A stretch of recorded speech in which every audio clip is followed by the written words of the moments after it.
जिस गंगा नदी में नहाने से हम और आप अपने आप को सौभाग्यशाली मानते हैं, लेकिन मेरी इस वीडियो को देखने के बाद आप एक बार अगली बार जरूर सोचोगे गंगा नदी में स्नान करने से।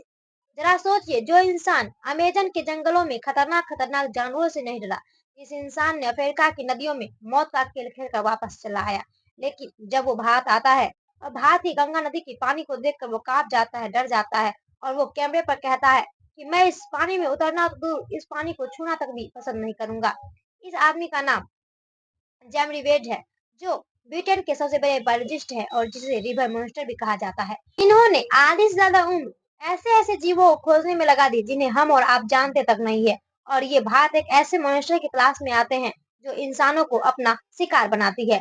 इसी रिसर्च के दौरान वो गंगा नदी के पानी को लैब टेस्ट करवाते हैं और जब गंगा नदी के पानी का लैब टेस्ट होकर आता है तो वो चौंक जाते हैं, डर जाते हैं। वो कहते हैं कि मैं इस पानी में उतरना तो दूर, इस पानी को छूना भी अच्छा नहीं समझता।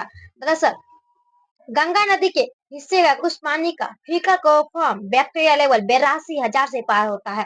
अगर पीने की पानी की बात करें तो पीने के पानी में फीका क्लोरोफॉर्म बैक्टीरिया लेवल 0 होना चाहिए और नहाने के पानी की बात करें तो 500 से कम होनी चाहिए। लेकिन गंगा नदी के फीका क्लोरोफॉर्म बैक्टीरिया लेवल 82,000 का पार चला जाता है।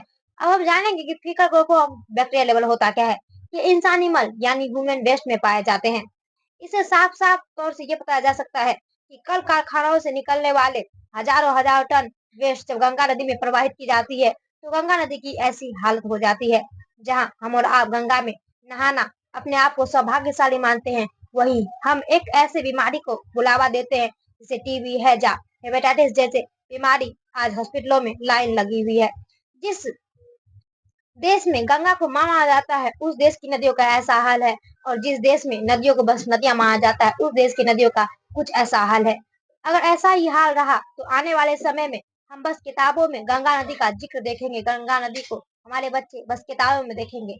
और आस्था के नाम पर जो हम गंगा नदी में ऐसी ऐसी चीजों चीजों को प्रवाहित कर देते हैं जिससे गंगा नदी और ज्यादा दूषित हो रही है और ज्यादा प्रवाहित हो रही है।